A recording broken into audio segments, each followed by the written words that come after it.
ఈ 2 తెలుగు స్టేట్స్లో ప్రాంతీయ పార్టీలకు ఎంతో కొంత కోర్ ఓట్ బ్యాంక్ని కైవసం చేసుకొని సస్టైన్ చేస్తున్న పార్టీస్ని మనం చూస్తూ ఉన్నాం. ఇక్కడంటే ఇప్పుడు కాంగ్రెస్ అధికారంలోకి వచ్చింది, అగైన్ అక్కడ మళ్ళీ ప్రాంతీయ పార్టీ, ఆఫ్కోర్స్ జాతీయ పార్టీ అయినప్పటికీ కూడా వాళ్ళు ప్రాంతీయ పార్టీగానే ఎస్టాబ్లిష్ అయ్యారు టీడీపీ. సో ఒక ప్రాంతీయ పార్టీ యొక్క ప్రభావము, వాళ్ళ ఇంపాక్ట్స్ 2 స్టేట్స్లో ఇంతకాలం చూసిన ప్రజలు మతతత్వ రాజకీయాల్ని, మతతత్వ పార్టీలను ఎంకరేజ్ చేస్తాయా, కన్సిడర్ చేస్తాయా? అంటే ఇప్పుడు నేను నేషనల్ వైజ్గా చెప్తున్నా కదండి, మతానికి ఉన్న సంబంధించిన ఓట్ బ్యాంక్ అంటే ఇక్కడ ఎస్పెషల్లీ 2 తెలుగు స్టేట్స్ గురించి నేను మాట్లాడాను. అంటే కంపారిటివ్ నార్త్లో పోలిస్తే ఇప్పుడిప్పుడే సౌత్లో బీజేపీది కూడా ఇంకొంచెం ఉంది. కంపారిటివ్ చెప్తున్నా, నార్త్లో ఎక్కువ బీజేపీ ఆల్రెడీ ఒక సాచ్యురేషన్ పాయింట్కి వెళ్ళిపోయింది. బట్ సౌత్లో ఇప్పుడిప్పుడే అక్కడక్కడక్కడ ఆ టైప్ ఆఫ్ చిగురిస్తూ లేదా ఆ థాట్ ప్రాసెస్లో ఉండి మన ధర్మం అనేది ఆలోచిస్తున్నారు. బట్ అది ఓట్ బ్యాంకింగ్ సరిపోదు గెలిచేదానికి అనుకుంటున్నాను. ఒకసారి మీకు సెంట్రల్లో బీజేపీ తగ్గిపోతుంది అనుకోండి, దాని ఇంపాక్ట్ మన స్టేట్లో కూడా పడుతుంది. మొత్తం స్టేట్లో సెంటర్లో మనకు గవర్నమెంట్ మారుతుంది అనుకోండి, అది మన స్టేట్కి వచ్చేసరికి కూడా మన ఇంపాక్ట్ పడుతుంది. ఎప్పుడైతే మీకు బీజేపీ మీద ఎఫెక్ట్ ఎక్కువ పడిపోతుందో, బీజేపీ మునిగిపోతుందో, దానికి బీజేపీ ఆధారితంగా నిలబడిన పార్టీలు కూడా దాని ప్రభావం, దాని ఎఫెక్ట్ ఎంతో కొంత తీసుకోక తప్పదు. Okay. In future Nara Lokesh గారికి, పవన్ కళ్యాణ్ గారికి ఎవరికి ఎక్కువగా సీఎం అయ్యే అవకాశం ఉంది అని అంటారు? మీ అజంప్షన్ ఏంటి? అది చెప్పలేము. ఎందుకంటే అండి, ఇది హైపోథెటికల్గా ఆబ్వియస్గా చంద్రబాబు నాయుడు గారు ఉన్నంతసేపు ఆయన గవర్నమెంట్ రన్ అవుతూ ఉంటుంది. 5 years ఇబ్బంది లేదు కదా. But going forward obviously TDP కానీ టీడీపీ కార్యకర్తలు కానీ ఎట్లాగైనా సరే మా చంద్రబాబు నాయుడు గారు సీఎం ఉండాలి. దాని తర్వాత లోకేష్ గారు వాళ్ళు కోరుకుంటారు. పవన్ కళ్యాణ్ గారు ఫాలో అయ్యేవాళ్ళు ఆబ్వియస్గా పవన్ కళ్యాణ్ గారు సీఎం అవ్వాలి. ఇంకా సీట్లు 21 నుంచి మేము 71, 100 సీట్లు వెళ్ళాలని కోరుకుంటారు. బట్ ఇద్దరు కూటమిగా వెళ్ళాలనుకుంటున్నారా, సెపరేట్గా వెళ్ళాలనుకుంటున్నారా? మీరు ఇందా చెప్పినట్టు టీడీపీ సెపరేట్ అయ్యి బీజేపీ ఆబ్వియస్గా బీజేపీ జనసేన వెళ్ళాలనుకుంటున్నారు. దీనివల్ల ఇట్లా సెపరేట్ అయితే మళ్ళీ వైఎస్ఆర్సీపీకి ఫెచ్ అవుద్దా? ఎన్ ఫ్యాక్టరీ వేస్లో ఉన్నాయి కాబట్టి ఎవరి కార్యకర్తలు వాళ్ళు లీడర్ అవ్వాలనుకుంటారు. మాది ఏంటంటే ప్రజలు ఇప్పుడు ప్రస్తుతానికి ఏమనుకుంటున్నారు, ఎలా చేస్తే ప్రజలకు బాగుంటుంది. ఇంకా ఆబ్వియస్గా ఏపీ మన సొంత స్టేట్ కాబట్టి ఈ డెవలప్మెంట్లో మనం కూడా ఎందుకైనా భాగస్వామ్యం అయితే ఇది బాగుంటే బాగుంటుంది కానీ మనకు ఒక స్వార్థం కూడా ఉంటుంది మంది కాబట్టి. 21కి 21 స్ట్రైక్ రేట్ తో విన్ అయిన జనసేన పార్టీ చీఫ్ పవన్ కళ్యాణ్ గారు తీసుకుంటున్న స్టెప్స్ కేవలం బీజేపీ కోసమే పనిచేస్తున్నాయి. బీజేపీకి జనసేన ఒక బీ టీమ్ అనే ఆరోపణలు, అతని మీద మొన్న చేసిన దీక్షలు అవ్వచ్చు, ఆ ప్రాయశ్చిత్త దీక్షలు అవ్వచ్చు, ఇవన్నీ చూస్తున్నప్పుడు కామన్ పీపుల్ నుంచి వస్తూ ఉంది. నిజంగానే అతను సనాతన ధర్మం కోసం పోరాడడం అంతవరకు ఓకే, కానీ బీజేపీ సిద్ధాంతాలు వాళ్ళ లైన్ ఎలా ఉందో ఏపీలో ఉన్న పవన్ కళ్యాణ్ గారి లైన్ అలానే ఉందనే ఆరోపణలు, అవి ఎంతవరకు కరెక్ట్ అంటారు? ఆ పార్టీకి మైలేజ్ చేకూరుస్తాయంటారా? అంటే మీకు మ్యాథ్స్లో చిన్నప్పుడు ఇంటర్సెక్షన్స్, యూనియన్స్ అవి చూస్తుంటాం లేదో, అంటే 2 సర్కిల్ ఉంటాయి కామన్గా, ఇట్లా 2 సెక్షన్లు ఇంటర్సెక్షన్ అనుకోండి. కామన్గా ఇప్పుడు పవన్ కళ్యాణ్ గారి ఓట్ బ్యాంకింగ్లో ఇంటర్సెక్షన్ ఓట్ బ్యాంకింగ్ ఉంటుంది. అంటే అది పవన్ కళ్యాణ్ గారిని నమ్మేవాళ్ళు, అట్ ది సేమ్ టైం బీజేపీని నమ్మేవాళ్ళు, సిద్ధాంతపరంగా ఇద్దరు కామన్గా ఉండాలనుకునేవాళ్ళు. అలా కూడా కోర్గా పవన్ కళ్యాణ్ గారికి ఇంకో సెపరేట్ ఓట్ బ్యాంకింగ్ ఉంటుంది. ఆ ఓట్ బ్యాంకింగ్ ఉన్న వాళ్ళకి ఈ కోర్గా ఈ సర్కిల్ ఇంటర్సెక్షన్లోనే ఉన్న ఓట్ బ్యాంకింగ్కి కొంచెం వేరియేషన్స్ ఉంటుంది. ఇప్పుడు కామన్గా ఉన్న ఓట్ బ్యాంకింగ్ వరకు ఓకే, బట్ సెపరేట్గా పవన్ కళ్యాణ్ గారికి యూనిక్ బేస్డ్ ఓట్ బ్యాంక్, అది క్రిస్టియన్స్ ఉంటారు, ముస్లిమ్స్ ఉంటారు, డెవలప్ చేయాలని ఉంటారు. వాళ్ళకి ఏంటంటే ఈ ఇమేజ్ ఎక్కువ బిల్డ్ అయ్యే కొద్దీ, ఓట్ బ్యాంకింగ్ పరంగా ఇట్టే వెళ్ళే కొద్దీ వీరికి డిఫరెన్షియేట్ వస్తుంటుంది. ఆబ్వియస్గా లూజ్ అవుతూ ఉంటారు. అంటే యూనిక్ పాలిటిక్స్ ఎక్స్పెక్ట్ చేస్తారు. ఆబ్వియస్గా టీడీపీ చేస్తున్నా లేదా వైఎస్ఆర్సీపీ చేస్తున్న ఓట్ బ్యాంకింగ్తో పోలిస్తే జనసేనలో కొంత గ్రూప్ ఏంటంటే ఇది కొత్త రాజకీయాలకు మార్పు తీసుకొస్తుంది, జీరో పాలిటిక్స్ వైపు చూడండి. అట్లాగా జీరో పాలిటిక్స్ అంటే డబ్బులు అది కాదు, ఖర్చు పెట్టే డబ్బులు ఇచ్చేది కాకుండా మామూలుగా రైట్ పీపుల్కి ఏం కోరుకుంటారు అలాంటి పాలిటిక్స్ మీదే చేస్తుంది. అలాంటిదే జనసేన ముందుకు తీసుకెళ్తుంది అన్న ఆ ఓట్ బ్యాంకింగ్ పర్స్పెక్టివ్ ఉన్న ఓట్ బ్యాంకింగ్ మటుకు ఎఫెక్ట్ పడుతుంది. ఇంటర్సెక్షన్గా ఉండి తన తత్వాలు, బీజేపీ తత్వాలు లేదా ఆలోచనలు ఒకటే ఉన్న ఓట్ బ్యాంకింగ్ ఏదైతే ఉంటుందో వాళ్ళకి మటుకు అడ్వాంటేజ్ ఉంటుంది. కరెక్ట్గా చేస్తున్నారు పవన్ కళ్యాణ్. పార్టీ పర్సెప్షన్ లో చూస్తే అలాంటి ఓట్ బ్యాంక్ ఇంత ఇనిషియల్ స్టేజ్ లో దూరం చేసుకోవడం అంటే వేరీ చేసుకోవాలండి. మనం ఎంతవరకు దీన్ని స్ట్రెచ్ చేయొచ్చు, ఎంత ముందుకు వెళ్తే బాగుంటుంది. మనం 21 సీట్లు గెలిచాం, నెక్స్ట్ టైం ముందు మొత్తం గెలవాలంటే ఎన్ని గెలుచుకోవాలి. ఓవరాల్గా కంట్రీలో బీజేపీ యొక్క పరిస్థితి ఇప్పుడు ఎక్కువ బీజేపీ లూజ్ అవుతుంది అనుకోండి, దాంతోపాటు దాని మీద నిలబడ్డ వాళ్ళు కూడా లూజ్ అయిపోతూ ఉంటారు.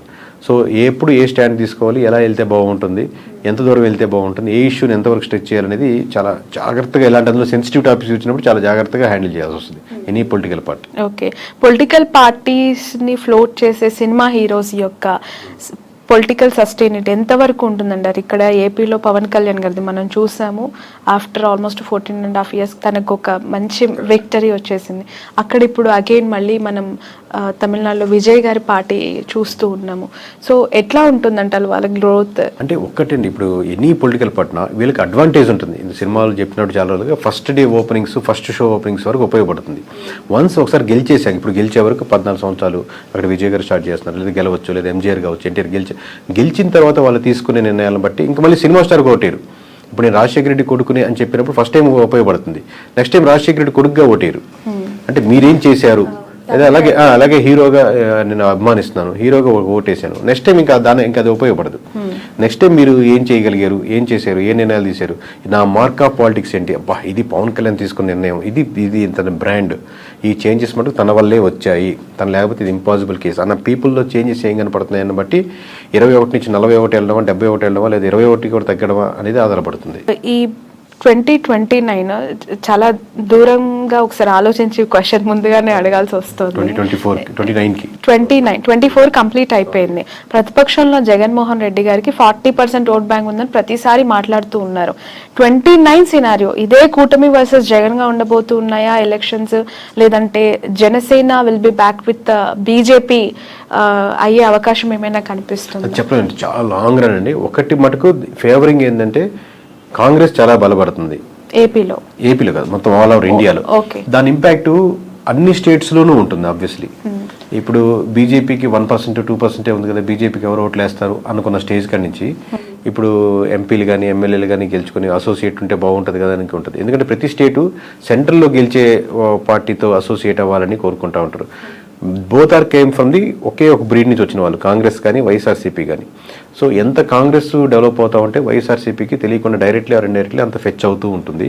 బీజేపీ యొక్క ఓట్ బ్యాంకింగ్, వైఎస్ఆర్సీపీకి ఉన్న ఓట్ బ్యాంకింగ్ కంప్లీట్లీ వేరే different set of vote banking. ఏముందో వైఎస్ఆర్సీపీ బీజేపీతో అసోసియేట్ అయినా లేదా ఉన్నప్పటికీ కూడా డైరెక్ట్లీ ఆర్ ఇండైరెక్ట్లీ ఇంతకుముందు వరకు. బట్ డైరెక్ట్గా వచ్చి నేను బీజేపీతో అసోసియేట్ అవుతున్నాను, బీజేపీ చేసేది రైటే, బీజేపీతో పార్టీతో మనం కలిసి ఉంటాం అని ఓపెన్ స్టేట్మెంట్ కానీ ఓపెన్గా వెళ్ళారు. ఎందుకంటే రెండు విభిన్నమైనటువంటి vote banking. But it comes to Congress తనకు ఒక ఫేవర్ ఉంటుంది, ఎందుకంటే ప్యారలల్ ఓట్ బ్యాంకింగ్, రెండు భావజాలం కానీ ఓట్ బ్యాంకింగ్ కానీ. సో అది ఎంత అడ్వాంటేజ్ అయితే అంత వైఎస్ఆర్సీపీకి ఫెచ్ అవుతుంది. So at the same time other side కూడా మన డెవలప్మెంట్ బాగుంటే వీళ్ళకి ఫెచ్ అవుతుంది. లేదు ఓన్లీ బీజేపీ తోనే అవుతుందంటే నష్టపోయేదానికి ఆస్కారం ఉంటుంది. వైఎస్ఆర్ కాంగ్రెస్ పార్టీ ప్యారలల్ గా చూసినప్పటికీ కూడా ఏపీ విషయానికి వస్తే there is very separate scenario అండి. కాంగ్రెస్ పార్టీ విషయంలో అక్కడ ఒక అన్యాయం చేసింది, మాకు ద్రోహం చేసిన పార్టీగా ఆ పార్టీ పైన ముద్ర ఉంది. అది ఎంతవరకు చెరిపేసుకుంటుంది ఆ పార్టీ అనేది మళ్ళీ ఒక క్వశ్చన్ మార్క్ గా కనిపిస్తుంది. సో అక్కడ గ్రో అనేది, కాంగ్రెస్ యొక్క గ్రో అనేది కనిపిస్తుందంటారా ఏపీలో? ఎందుకంటే ప్రత్యేక హోదా గురించి ఉద్యమాలు, ధర్నాలు ఇప్పటికీ డిమాండ్ చేసే అనేక మేధావులు ఉన్నప్పుడు సో దీని గ్రోత్ ఎట్లా ఉంటుందంటారు? ఆబ్వియస్ గా దాని ఇంపాక్ట్ ఉంది. బట్ ఇంకా ఈ 4 years లో దాన్ని ఎలా కన్వర్ట్ చేసుకోగలరు, ఎందుకంటే కాంగ్రెస్ బలంగా ఉన్నటువంటి ఒకప్పుడు స్టేటే కదా. సో ఎంత కన్వర్ట్ చేసుకుంటారు అనేది ఇప్పుడు నుంచి తీసుకునే డిసిషన్ బట్టి ఆధారపడుతుంది అంటున్నాను. ఇప్పటికైతే మామూలుగా కాంగ్రెస్కి ఓట్ బ్యాంకింగ్ ఇక్కడ ఏపీ వరకు పెరిగిపోయింది, అద్భుతంగా ఉందని ఏం లేదు. బట్ నేనేంటంటే నేషనల్ వైడ్ నుంచి ఇంపాక్ట్ వస్తున్నప్పుడు దాని ఇంపాక్ట్ ఎంతో కొంత ఆంధ్రప్రదేశ్ మీద కూడా పడేదానికి ఆస్కారం ఉంది. ఇప్పుడు మనల్ని కూడా అబ్జర్వ్ చేస్తుంటారు కదా సెంట్రల్లో ఏ గవర్నమెంట్ రాబోతుంది అనేది. సో దాని ఇంపాక్ట్ దీని మీద పడుతుంది అంటున్నాను. ఇప్పుడు కూటమి ప్రభుత్వానికి సంబంధించి 3 పార్టీల కూటమి ఇది. ఒక 1.5 year 2 years తర్వాత ఖచ్చితంగా టీడీపీ సింగిల్ గానే మళ్ళీ నెక్స్ట్ ఎలక్షన్స్ కి బరిలో దిగే అవకాశం ఉంది. బీజేపీ జనసేన మాత్రమే అలైన్ కొనసాగబోతుంది అనేది ఎక్కువగా వినిపిస్తూ ఉన్న మాట. అంటే ఇప్పుడు ప్రస్తుతానికి అయితే అలా వాళ్ళ ఆలోచన నాకు, ఎందుకంటే అందరితో మాట్లాడుతున్నట్టు అలా ఏం అనుకోవట్లేదండి. కూటమిగానే వెళ్దాం అనుకుంటున్నారు. బట్ బయట నుంచి అది టాక్ అవ్వచ్చు. ఎందుకనంటే ఎక్కడో ఇంటర్నల్ గా కొన్ని క్లాషెస్ అయితే స్టార్ట్ అయ్యాయి. అవి ఉంటాయి మేడం, ఎందుకంటే ఒక వైఫ్ అండ్ హస్బెండ్ మీద 100 ఇష్యూస్ ఉన్నట్టు అబ్వియస్గా ఇది 2 పార్టీలు, 2 డిఫరెంట్ భావజాలు ఉంటాయి, 2 వీళ్ళ ఆస్పిరేషన్స్ ఎక్కువ ఉంటాయి. ఎప్పటికైనా టీడీపీ కార్యకర్తలు ఏమనుకుంటారు, చంద్రబాబు నాయుడు గారే ఉండాలి, తర్వాత లోకేష్ గారే ఉండాలి, ముందుకెళ్ళాలనుకుంటారు. జనసేన కార్యకర్తలు ఈ రోజు కాకపోయినా రేపైనా మా వాడు సీఎం అవ్వాలి, గెలవాలి, ముందుకెళ్ళాలనుకుంటారు. సో ఆబ్వియస్గా లేదా లోకల్ ఆస్పిరేషన్స్ ఉంటాయి, క్యాస్ట్ ఈక్వేషన్స్ ఉంటాయి, ఆబ్వియస్గా ఆ చిన్న వైరుధ్యాలు ఉంటాయి. లేదా ఇక్కడ బొమ్మ పెట్టారు, ఇక్కడ బొమ్మ తీసేసారు, మా వాడి దగ్గర ఏవో ఉంటాయి. బట్ ఇట్లన్నింటినీ కలుపుకొని ముందు మాట్లాడుకుంటే రోజు మీటింగ్ పెట్టుకుంటే ఎలా ముందుకు వెళ్తారని బట్టి ఉంటుంది. బట్ కలిసి ఉంటే వాళ్ళకున్న బలం విడిపోతే ఇద్దరికీ ఉండదు. ఓకే. బట్ ఈ మధ్య కాలంలో చూస్తున్న political developments towards Janasena more curious అండి. బాలినేని గారు జాయిన్ అవ్వటం, ఉదయభాన్ గారు జాయిన్ అవ్వటం, వస్తున్న సీనియర్ లీడర్స్ జాయిన్ అవుతూ ఉన్నప్పుడు why not TDP, why Janasena అనే క్వశ్చన్ అక్కడ మనకు రేజ్ అవుతుంది. అంటే అక్కడ ఉన్నటువంటి సమీకరణాలు బట్టి ఫ్యూచర్లో ఇదైతే బాగుంటుంది కదా, అక్కడ ఉన్న క్యాస్ట్ ఈక్వేషన్స్ అన్నీ పెట్టి జాయిన్ అవుతారండి. ఇంతకుముందు బాలినేని గారు కూడా ఇప్పుడు అంతకుముందు టీడీపీ నుంచి ఆఫర్ వచ్చింది, లేదా జనసేన నుంచి ఆఫర్ వచ్చి ఉండొచ్చు, లేదా ఇప్పుడు అయిపోయిన తర్వాత ఇప్పుడు ఆల్రెడీ టీడీపీ నుంచి వాళ్ళు క్యాండిడేట్ ఉన్నారు కదా, గెలుచున్నారు కదా, మనం నెక్స్ట్ జనసేనకి అయితే బాగుంటుందని లోకల్ సమీకరణాలు పట్టుకొని ఆ డిసిషన్ తీసుకుంటా ఉంటారు ఎనీ ఎమ్మెల్యే. బట్ ఈ జాయినింగ్స్ అనేవి ఈ టూ పార్టీస్ మధ్య ఏమి క్లాషెస్ కి దారి తీయదా మోర్ అంటే? ఎందుకంటే ఆల్రెడీ ఒక పెద్ద పార్టీ ఇద్దరికి ఒక అండర్స్టాండింగ్ ఏంటంటే అండి, ఇప్పుడు మీకు ఇందాక వైఫ్ అండ్ హస్బెండ్ ఎగ్జాంపుల్ ఏంటంటే మీకు ఒక పిల్లలు, వైఫ్ అండ్ హస్బెండ్ అందుకే మీకు కామన్ గోల్ ఎక్కువ ఉంటుంది. At the same time me individual మీకు కొన్ని లక్ష్యాలు ఉంటాయి, మీకు ఆయనకు ఎక్కువ లక్ష్యాలు ఉన్నట్టు. ఇక్కడ ఏమవుతుందంటే ఆబ్వియస్లీ రేపొద్దున నా పార్టీ బలోపేతం చేసుకోవాలని ఇరు పార్టీలకి ఉంటుంది, ఇరు పార్టీ లీడర్లకి ఉంటుంది. సో ప్యారల్గా ఒకటి మీకు తెలిసినా ఒకటి తెలియకపోయినా రెండు పార్టీలు తన పార్టీ బలోపేతం చేసుకోవాలని వర్క్ చేసుకుంటూ ఉంటాయి. దాంట్లో ఎటువంటి సందేహం లేదు. ఎన్నికలకి ముందు వైఎస్ఆర్సీపీ నుంచి చాలా మంచి లీడర్స్, సీనియర్ ఫైనాన్షియల్ స్ట్రెంగ్త్ ఉన్న లీడర్స్ని వైసీపీ పోగొట్టుకుంది. అది ఎంతవరకు కారణం అనేది ఇప్పటికి కూడా వాళ్ళు తెలుసుకున్నారో లేదో తెలియదు, కానీ బాలినేని లాంటి సీనియర్ లీడర్స్ ఇప్పటికీ కూడా వెళ్ళిపోతూ ఉన్నారు. వాట్ ఈజ్ వైసీపీ ఫ్యూచర్ అండి? వైఎస్ఆర్సీపీ భవితవ్యం అంటే ఇంతమంది 11 వచ్చినప్పటికీ కూడా కొంతమంది ఓడిపోయినా సీనియర్స్, ఇప్పుడు బొత్స గారు అవ్వచ్చు, పెద్దిరెడ్డి గారు అవ్వచ్చు, విజయసాయి రెడ్డి, ఇలాంటి పెద్ద సీనియర్ లీడర్స్ ఉన్నారు. సో ఎలా ఉండబోతుందంటారు ఫ్యూచర్, ఆ పార్టీ భవిష్యత్? అంటే ఎనీ పార్టీ అండి, నాట్ ఓన్లీ వైఎస్ఆర్సీపీ, ఎనీ పార్టీలో లీడర్స్ పోతుంటారు. ఇప్పుడు టీడీపీ నుంచి కూడా చాలా మంది వైఎస్ఆర్సీపీకి వెళ్ళినప్పుడు, లేదా ప్రజారాజ్యం నుంచి చాలా మంది మూవ్ అయ్యి ఉంటారు. పార్టీ మీరు స్ట్రక్చర్ అదే కాన్సెప్ట్ నిలబెట్టుకుని అదే ముందుకు వెళ్తూ ఉంటే లీడర్స్ వస్తుంటారు, పోతుంటారు, పార్టీలు ముందుకు వెళ్తూనే ఉంటాయి. బట్ మీరు అదే కాన్సెప్ట్ని, ఆ కాన్ఫిడెన్స్ని పీపుల్లో బిలీవ్ చేసేటట్టు ఉండగలిగితే టైం కొంచెం గడిచిన తర్వాత మీకు మళ్ళీ జనాలు నమ్మేదానికి ఆస్కారం ఉంటుంది. మీరు అసలు బిలీఫ్ సిస్టమే కోల్పోయారు అనుకోండి, లీడర్స్ మొత్తం 175 మంది యాస్టీజ్గా ఉన్నా కానీ ఏం గెలవలేవు. మీ సలహా ఏంటి? ఎవరికండి? 40% ఓట్ బ్యాంక్ వచ్చింది, 11 సీట్లే వచ్చాయి, అయినా ప్రతిపక్షంలో కూర్చున్నారు, ప్రతిపక్ష హోదానే లేదు అని చెప్పి మాట్లాడేవాళ్ళు.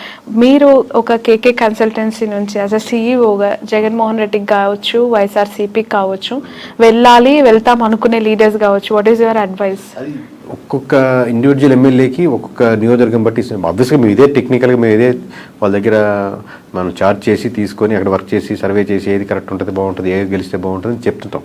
బట్ మీరు జనరలైజ్ స్టేట్మెంట్ అడుగుతున్నారు కాబట్టి ఇమీడియట్గా చెప్పలేదు. కొంతమంది ఏంటంటే అండి, నేను మళ్ళీ నెక్స్ట్ టైం గెలవాలి అనేది వస్తుంటారు. ఈ పార్టీ కాబట్టి ఏ పార్టీ అయినా గెలవాలి, నేను గెలిస్తే చాలు, ఏ పార్టీ అయినా పర్లేదు అది చెప్పండి అంటుంటారు. సో ఓవరాల్గా మీకు ఎక్కడైనా సరే ప్రజలు ఏం కోరుకుంటున్నారో ఆ ప్రజల పర్స్పెక్టివ్లో మీరు వర్క్ చేస్తున్న రెడీగా ఉందా లేదా, ఫ్యూచర్లో నాకు ఇక్కడ అవకాశం ఉంది అనుకుంటే రైట్.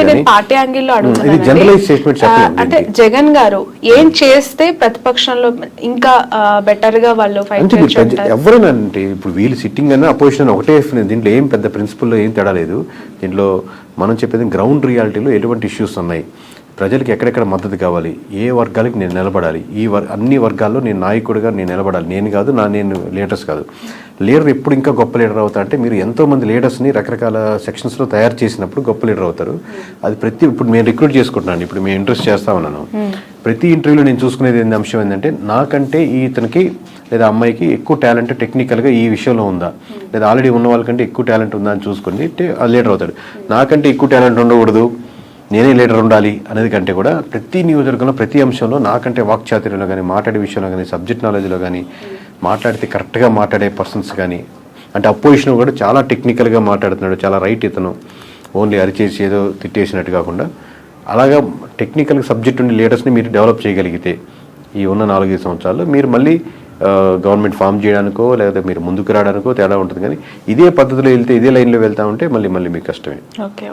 ప్రజలు ఏమనుకుంటున్నారు అనేది మీరు చెప్తానంటున్నారు. పిఠాపురం ప్రజలు ప్రస్తుతం ఏమనుకుంటున్నారు? పవన్ కళ్యాణ్ గారు ఎమ్మెల్యే అయ్యారు, డిప్యూటీ సీఎం అయ్యారు, ఒకసారి ఛాన్స్ ఇవ్వమన్నారు, గెలిపిమ్మన్నారు, అవకాశం ఇచ్చేశారు, అన్ని ఆయనకు కావాల్సిన 21కి 21 కైవసం చేసేసారు. So towards Pawan Kalyan what is AP peoples high అయితే ఫస్ట్ ఆఫ్ ఆల్ ఉంటుందండి.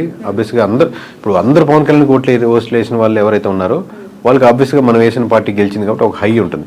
బట్ ఆ హై ఆ హై అలాగే కంటిన్యూ అవ్వాలంటే ఆ లోకల్ ఇష్యూస్ ఏదైతే ఉన్నాయో అడ్రస్ చేస్తూ మిగతా రోజుల్లో అది కాలువలు కావచ్చు, రోడ్స్ కావచ్చు, సమస్యలు కావచ్చు, అన్ఎంప్లాయ్మెంట్ కావచ్చు, చిన్న చిన్న ఫ్యాక్టరీలు కావచ్చు, లోకల్ కుటీర సంస్థలు కావచ్చు, అక్కడికి వెళ్ళే చిన్న చిన్న హాస్పిటల్స్ కావచ్చు, ఈ ఇష్యూస్ మీద కాన్సన్ట్రేట్ చేస్తే ఆ హైకి తగ్గట్టు రెస్పాన్స్ ఇంకా డెవలప్మెంట్ అవుతూ ఉంటుంది. ఒక పాయింట్ మీద అయితే చెప్పలేరా? అదేనండి, అది కంటిన్యూ చేయాలి. ఇప్పుడే కదా స్టార్టింగ్, ఇంకా కంటిన్యూ చేయగలిగితే దాన్ని ఉంటుంది. కానీ ఆ హై మటుకు ఉంటుంది అంటున్నాను. మిగతా నియోజకవర్గాల్లో లేని హై పిఠాపురంలో ఉన్న వరకు హై వస్తుంది. ఎందుకంటే మనం వేసి గెలిచాడరా, మనం అంటే మొత్తం రాష్ట్ర వ్యాప్తంగా ఇచ్చారు. ఇప్పుడు మాకు తెలుస్తుంటుంది కాబట్టి లోకల్గా వాళ్ళు గెలుస్తారా, ఓడతారా, మెజారిటీ ఎంత 10,000, 20,000 ఇంత హైతో చూశారు కాబట్టి రిజల్ట్ రాగానే ఆ హై కంటిన్యూ అవుద్ది.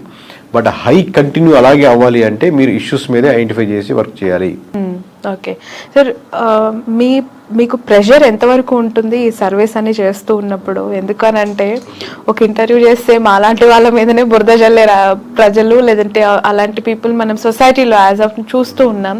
ఇంకా మీరు బియాండ్ దట్ ఒక పార్టీకి మీరు చేస్తూ గెలుస్తుంది, ఓడిపోతుందని మీరు ప్రెషర్ ఉంటుందండి. ప్రెషర్ ఆబ్వియస్లీ చాలా ఉంటుంది. దాంట్లో నేను లేదు అని ఎట్లా ఓవర్కమ్ అవుతారు? అంటే ఒకరు బెదిరించే వాళ్ళు ఉంటారు, లేదా ఇట్లా చెప్పమని అనే వాళ్ళు ఉంటారు, లేకపోతే వాళ్ళు ఇలా అమ్ముడు పోయాలని ఉంటారు, లేకపోతే బాగా వీరాభిమానులు ఉంటారు, ఏమన్నా చేసేస్తాం నీకోసం బాగుంటారని ఉంటారు. బట్ నేను మోస్ట్లీ నేను పరంగా కానీ నా కంపెనీ నేను ఎవరు ట్రై చేసినా మనం వీటికన్నిటికీ దూరంగా ఉందాం, మన పని మనం చేసుకుంటూ వెళ్దాం అని ట్రై చేస్తున్నాం. కానీ ప్రెజర్ అయితే విపరీతంగానే ఉంటుంది. లిక్కర్ పాలసీ ఇంపాక్ట్ ఎంత ఉందండి? ఆ గవర్నమెంట్ ఓడగొట్టడానికి, ఈ గవర్నమెంట్ గెలిపించడానికి అది మేజర్ ఇంపాక్ట్ అంటారా? 1% ఇప్పుడు అన్ని ఒక్కొక్క పర్సెంట్ యాడ్ చేసుకుంటా ఉన్నాం. అంటే వైఎస్ఆర్సీపీ నుంచి టీడీపీకి వచ్చిన ఓట్ బ్యాంకింగ్లో ఖచ్చితంగా ఒక 1% అయితే ఓట్ బ్యాంకింగ్ లిక్కర్ పర్స్పెక్ట్లో వచ్చిన ఓట్ బ్యాంకింగ్ ఉంటుందండి. ఇప్పుడు కొత్త పాలసీస్ ఇప్పుడే తీసుకున్నారు కాబట్టి అది ఇంప్లిమెంటేషన్ అయ్యి రేపు పొద్దున 1వ తారీఖు నుంచి రిజల్ట్ చూసి దాన్ని ఎలా ఉన్నాయని చెప్పగలుగుతాం. Right. Thank you so much అండి. Thanks a lot. సో మొత్తానికైతే ఫ్యూచర్లో రాహుల్ గాంధీని ప్రధానమంత్రిగా చూడొచ్చు అంటారా? అంటే ఇప్పుడున్న వేవ్ చూస్తుంటే మటుకు నార్త్లో అన్ని స్టేట్స్ ఓడిపోతున్నాయి కాబట్టి ఇలాగే వెళ్ళగలిగితే అది జరుగుతుంది. లేదు బీజేపీ రివైవ్ చేసుకుని మార్చుకోవాల్సిన అంశాలు మార్చుకుంటే మంచి పోటీ ఇవ్వగలుగుతుంది. బట్ ఛాన్సెస్ ఆర్ అలా 100%. నేను ఇప్పుడు చెప్తున్నాం కదా, ఆల్రెడీ అన్ని రాష్ట్రాల్లో బీజేపీ ఓడిపోతుందని చెప్తున్నాం కదా, ఇలాగే జరుగుతుంది. ఆబ్వియస్లీ కాంగ్రెస్కి ఉన్నటువంటి ఆప్షన్ అదే కాబట్టి ఆప్షన్ ఉంది మీరు అడిగిన దానికి.